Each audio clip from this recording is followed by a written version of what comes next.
Welcome back. We got the psychologist breaking down the future of dating. Yeah, we don't want to miss this. Hit that like, comment, subscribe button if you want to see videos like this and more breakdowns in the future.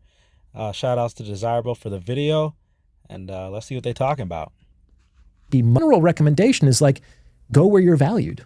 Yeah, and people absolutely. are valued differentially by different people in different places. If that's your goal, you can pretty much find your place in the world. What trips people up is they decide, I want to be valued by this person. Yeah, understood. And so they put the person first. Yes. And that's... So the thing about that, though, is like a lot of people are not going to want to stick with essentially what they're unhappy with what they could pull. Especially women, they feel like they could get relationships out of the hyper attractive celebrity, super high status, buff, rich, tall jack dudes, and you can't convince them otherwise. And so to go where you're valued, in the eyes of a lot of these girls, means settling. It's a recipe for heartbreak and pain, most likely. What I really liked about your book and everything that you teach is that you're basically showing people the reality of things. Trying to. You're trying to. And whether we like it or not, we have our own, opinions about how relationships or love should be. People are understanding, okay, this is how modern dating works. With that being said, there's two ways of it. This is how modern day dating works. Let me teach you, okay, these are the weapons you should pick up and level up in this video game of modern dating. And then there's the other route, which is to teach people how to be more unconventional rather than to play that game. And some people don't realize that they can be. They don't realize that maybe they can heal, they can connect to their hearts, they can choose a different reality. It's kind of like people realizing they don't have to do the 9 to 5. And then suddenly they're like, oh, actually, I could pick that route. And I think that's where maybe we're a little bit different, because for us, it's like, I want people to know that they can choose to opt out. Oh, sure. That they can choose to not play this game. But then your advice is very important as well, which is then don't pick that person who is playing the game. So I talk about that in the last chapter of the book, about the future of relationships. And I do think that there is a crisis in the sexual marketplace these days, in the game of mating and dating. Like you just said a few moments ago, it's like, I'm so glad I met you before I had to deal with all of this. So yeah, that's generally how people who are already paired up look at what's going on in 2025. Yeah, same. But because old ways are falling apart and no one yet really knows what's going to emerge. We're in a very transitory period. It's a crisis, but it's also an opportunity. It's like maybe the old ways are falling apart For a reason. For a reason. Like, and I don't think the genie goes back in the bottle. I don't think that we're going to go back to 1950s, that romanticized view of gender and marriage. But I also don't think I'm curious to see what his solution is, because it's a huge problem. Guys just want to get laid and don't see the value of a relationship, and then women are wanting relationship and have that same standard in that relationship, but they're not bringing any of the old traditional skill sets, the cooking, the cleaning, the pleasure to be around, the cooperativeness, and all that. So I'm going to be curious to see what the doctor says is the solution. it has to fall apart entirely. We can be intentional about this, both collectively and individually. We can pick the things that we want to save because they matter to us. And this is an alternative to the all or nothing thing, because marriage has become a very problematic construct, I believe. It certainly doesn't have a very high success rate, not one that would make any thinking person enthusiastic about the idea. And one of the reasons why I think that is because we want it to be too many things. The fact that we want love as well, we want passionate sex, we want a legal commitment that includes resource sharing, that we want a big princess festival and that costs $50,000 or $100,000. We want to be best friends. It's like all the shit that you hear in modern wedding. It's like, oh boy, it's so hard to find one person who can do even two of those things very well, let alone 8. Yeah, the problem though is that this is like a very uniquely American Western issue. Like the countries out in the East don't have a insane divorce rate. Like all my parents and all my aunts and uncles have all been married for like 35, 40 years. Like look at Asian couples, they're married forever. Latinos married forever. Like it seems to be a very uniquely America problem. And I think what it is that marriage has turned into this avenue for the woman's happiness. So the second that it's no longer bringing her happiness, she's out, and she doesn't give a crap how it impacts the man or the kids or the family or the in-laws. Doesn't give a crap. She's out of there. So I think that's what needs to get fixed. Like ladies got to understand the point of the marriage is supposed to be to have a safe, structured place for the kids to grow up and thrive. It's not meant to bring you happiness. But so far, it's like that's what marriage is. Take it or leave it. And a lot of people are saying, "Well, fuck it, I'm leaving it." Right. Yeah. But I do think that we can be more intentional and conscious about, well, maybe marriage doesn't have to be all those things for us. Maybe we can get some of those needs met outside of our relationships, which is basically how humans have lived. They've lived in small communities or tribes for hundreds of thousands of years in extended kin networks. Yeah. And so people had all kinds of soft relationships.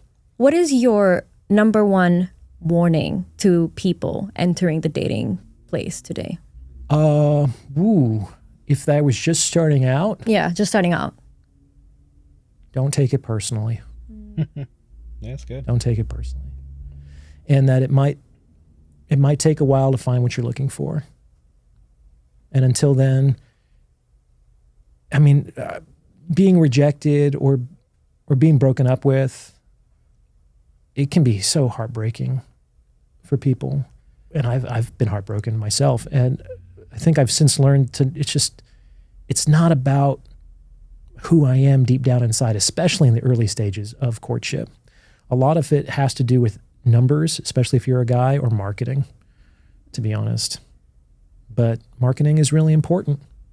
Like, look at all the effort that went into the look here and the branding, you know? So that's a big part of how people make decisions. You know, I'm drawing parallels between everything that you said. And one thing that stands out to me that I would want to define and understand for people watching and listening to us, going back to my story of feeling out of place when I went into trying to be the guy who just have sex casually. Sure. I feel like this could have been a defining moment in my life if I had the knowledge that you shared with me of, you know, maybe it takes practice. Maybe you need to try 2, 5 more times and then, yeah, I got it. My concern with this is that this was, let's say, about 8 months before I met the love of my life, my wife. I am quite confident that if at that time I have followed that concept of going for women and just using my powers and so on, she would not be available for me when I met her. Not be available how? She would not be interested. I feel like I spoke about myself as a quality man. I have no doubt that Sonia is a very high quality woman. And for her, it would be actually quite an important aspect what my body count is. If I come into a relationship with maybe just 1 year of having fun, where I grab numbers to like, I don't know, whatever people do, maybe 50, 40, I do believe that I would miss out on having someone in my life because my mindset would already not be able to think, oh, this is different.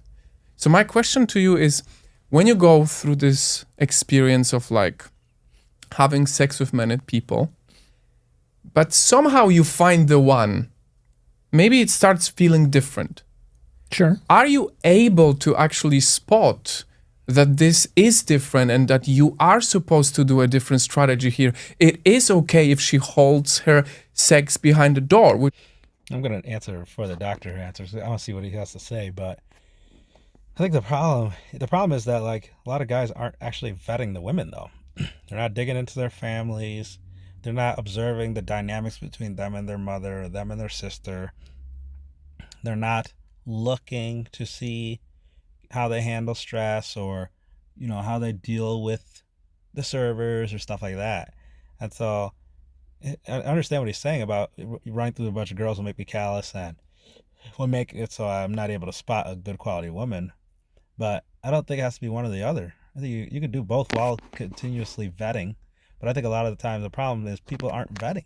They're just kind of putting up with whatever, and just kind of having this "I gotta love her as she is" mentality.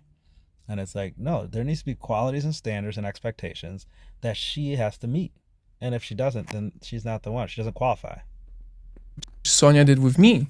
She wasn't instantly available. She didn't play any of these games, and I pursued her. Would I be okay with her being unconventional if I already went down the route of having it easy? I don't know. It's a hypothetical question, right? So, I mean, it seems like it worked out for both of you. I guess I'm asking, like, are people missing out on actually finding true love if they go for these like high numbers and being available, whether you're a man or a woman, too much? I made an episode that touches on this topic called Stop Short or Go Long. And I do think that those are the two ways to have really deeply satisfying relationships. You either stop short or you go long. Stop short kind of means you, maybe stereotypically, you marry your high school crush. It's like the first person you fell in love with. You just say, this is the love of my life. And you get busy starting your family and you live your happy little life and you turn off social media and you resist all those temptations and you just try to put blinders around your relationship and be blissfully happy with each other. Now, objectively speaking, is the likelihood, I mean, it's a hypothetical question, but is the likelihood that each of those people are objectively the best person they could possibly have matched with? Statistically very low, right? But they're not going to know that because comparison is the thief of joy, right? So that's one way of working. And it sounds like, okay, you had a low body count. You didn't have a lot of experience with women. You didn't just date to fuck. And so on some level, even though you were 30 or 31, it's kind of a stop short situation. The alternative to that is to go long, which is, the example I give is, when someone grows up in a small town and then they go to a big city and then they leave their country and then they're like, wow, there's so many different places. They kind of get a little unrooted. Maybe they get a little lost and they travel around. But if you've been to 200, 300 cities and then you find a place that's like, wow, this place has something to it. I like this place better than all the 300 cities I visited before. Statistically speaking, it's highly likely that that is a good place for you to live.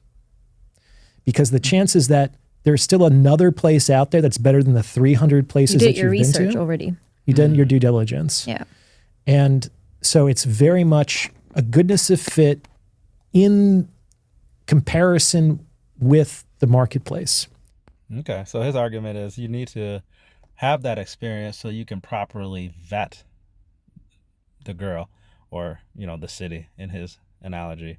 But yeah, that makes sense. I mean, if you've only been with one or two, then you don't even have much to compare to. It's a very, very small sample size. So, all right. It's kind of the real estate problem. If you've ever had to buy a house, realtors suggest that you look at 20 or 30 houses at a certain price point in a neighborhood without any commitment to buying any of them. And then as soon as you find a house that's better than the best that you viewed previously, you buy that house. Because statistically speaking, there's only like a 2% chance that there's a better option out there for you in that market. So it's a way of kind of optimizing your choice. It's tricky though, because unlike with real estate, you might be going around testing new countries and you're like, oh, maybe there's something better. And then you realize actually the best was like 5 countries ago. And in it's very ironic that she would say that, because that's an issue, a pitfall that a lot of women fall into. I've seen a lot of videos where the girls will be like, yeah, my man did everything perfectly. I mean, I think we watched a couple videos here together where it's like, yeah, the man did everything perfectly, but I was just unhappy, or I just wanted to see what else was out there, or something along those lines. So there's always this like itch of, is the grass green on the other side? And I find it very, very ironic that it was the woman who kind of made this point here. This case, she's a woman and she's gone. Yeah, you have to keep going forward. Sometimes that happens. People often don't appreciate what they have until it's gone. Mm-hmm. So you have to keep moving forward at that point. And hope it'll happen again. So the reason why a lot of people suffer is they're kind of trapped in the middle. Mm-hmm. They've had a little exploration, but they probably didn't. They realize, 5 countries ago. So you can't go back. So you kind of have to keep going. Once you cross a certain point, I think you have to go long. Sometimes, even if people aren't really honest with themselves, they can take it out on their partners who don't even know what this is about or where this is coming from. But on some level, that man or that woman is being punished for not being the one that they really loved. Most people are not married to the people who they want the most or who love them the best.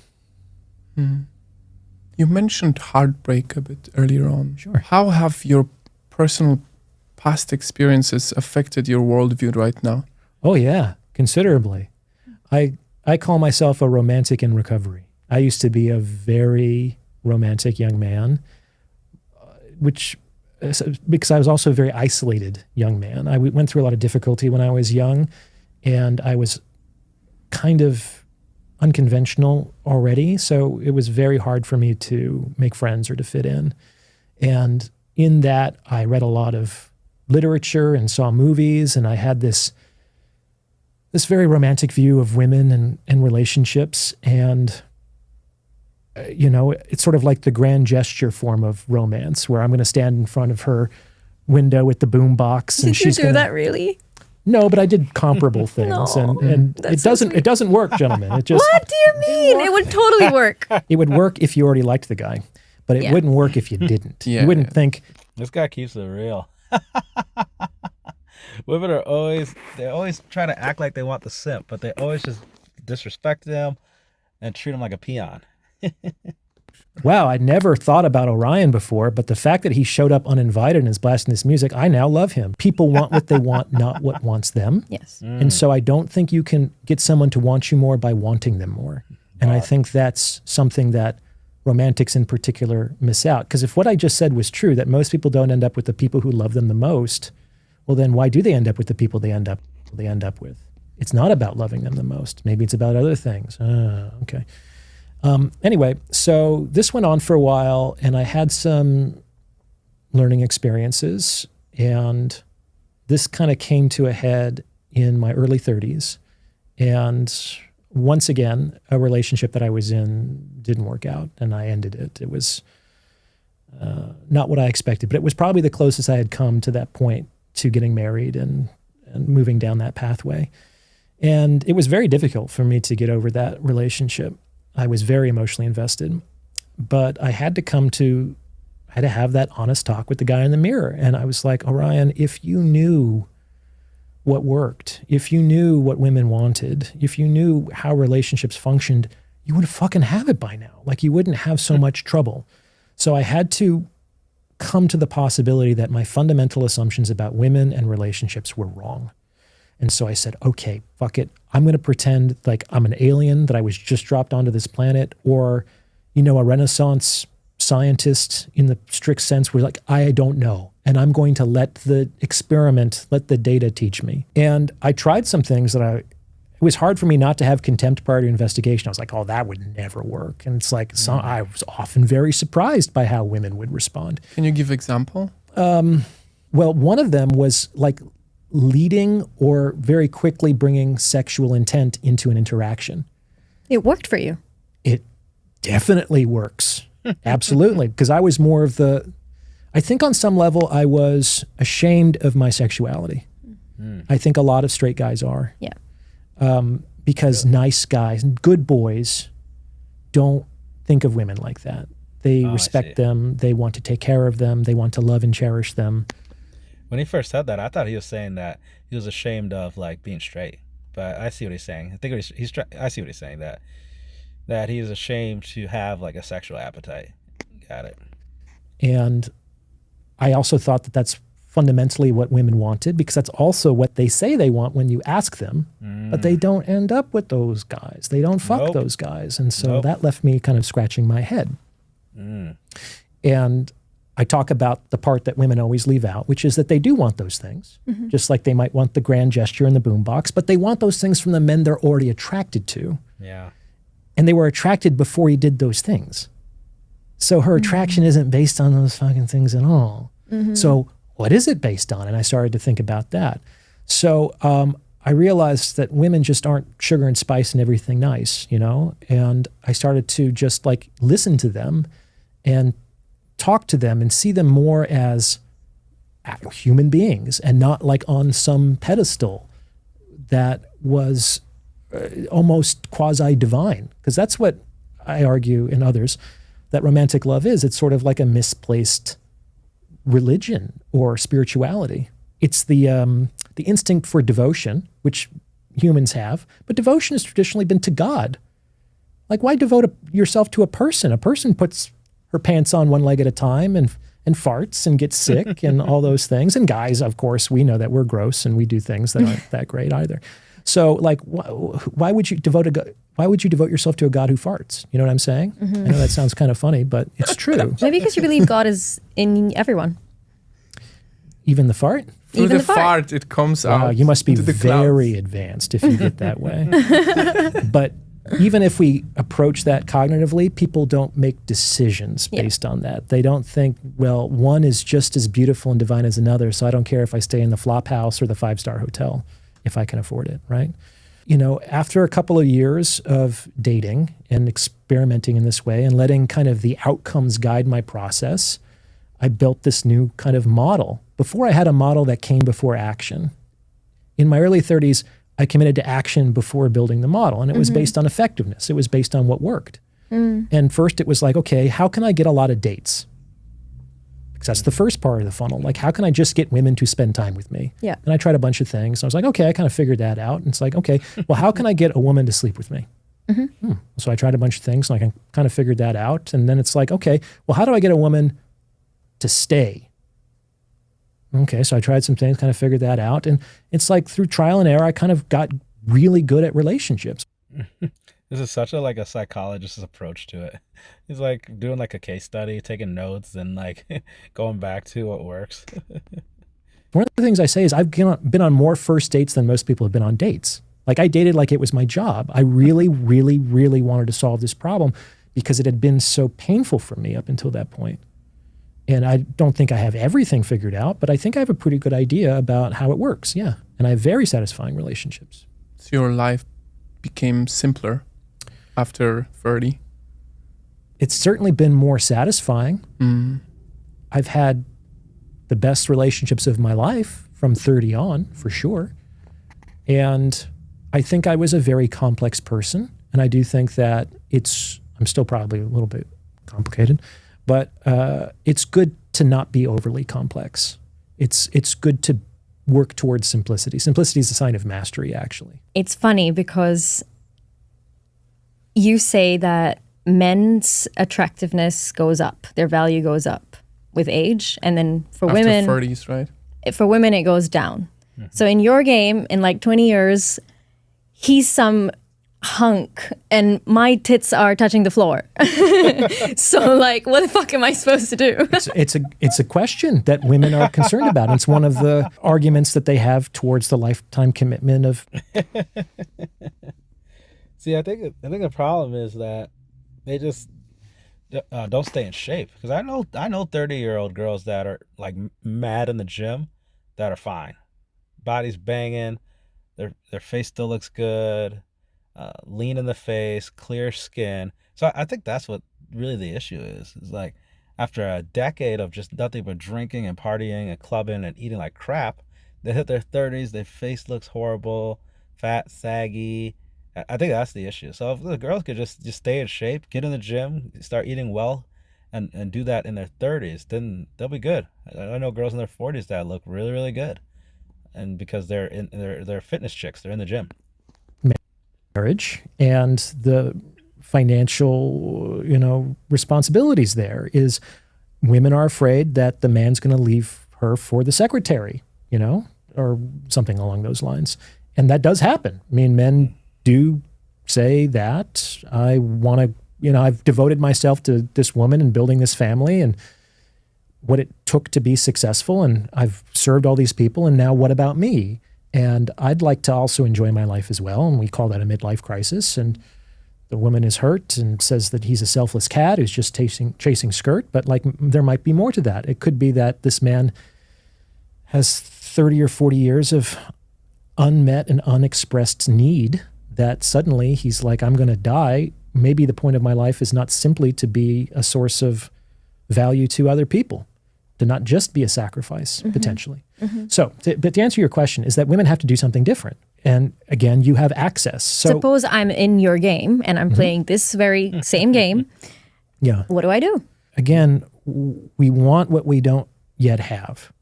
And one of the really tragic things about human relationships is you are relating to me because you think on some level that I can give you what you want. If I don't give you what you want, you'll probably go find somebody else who will over a long enough timeline. Makes sense. Depends on Long what the thing timeline is. for sure. Depends on what the thing is. How important is it to me? Okay. Right? Not all my needs can always be met, for example. Okay, fair enough. Yeah. But certainly people don't persist in situations where they feel like they're not getting anything that they want. Let's put Absolutely. it that way. Yeah. Oh, yeah. And so Anything, they're yeah. going to go where it seems like they can get more of what they want and potentially less of what they don't.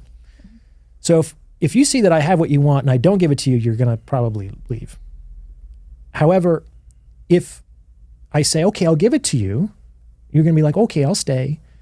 But in the act of giving it to you, you now need me less. And that's the tragic thing about human relationships is you need me less because I gave you what you wanted.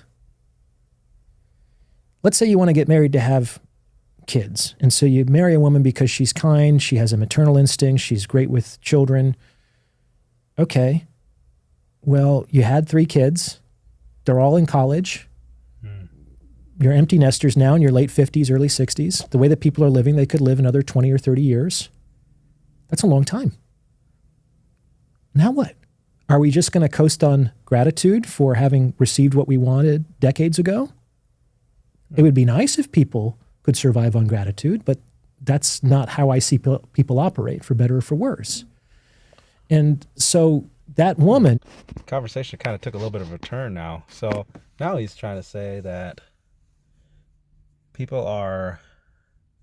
I'm curious what his solution now is going to be to this, because it kind of incorporated a different problem where, okay, people get married for one reason, and once that reason is fulfilled, now they are going to break up because there's still another 20, 30 years that they can live. So, well, less valuable to that man as a consequence of giving that man what he wanted, i.e. a mother for his children. And if she doesn't give him what he wants, he He would have chosen somebody else. So she got 18 or 20 years. But if she then doesn't find another need of his to satisfy and discharge, then he's just going to be there kind of out of potentially obligation, which... sucks. I mean, it sucks actually for both people. No, it's not a Yeah, it nice place to doesn't be build- if you're like, I know he's with me because he, just wants to be kind of kind, but he doesn't really want to be here. I'd much rather. Yeah, it doesn't not. seem very kind, does it? No, you don't even. But it's not good for either. Yeah, it's like the song, I Want You to Want Me. That's why it's a frustrating thing. It's like you're talking to a girl, where do you want to go to eat? Hey, you want to go to Chili's? Well, if that's where you want to go, she's like, the guy's just thinking, just fucking tell me where you want to go so I can give it to you. But she's like, I want you to give it to me. And the guy's like, oh my God, I don't know how to run this shit. No, it's true. It's true, it happens. It It happens. happens. Yes. I don't understand why women could ever pick where to eat. Is that you can't even make a decision as simple as choosing where to eat, and then you want to be entrusted with something bigger and more complex.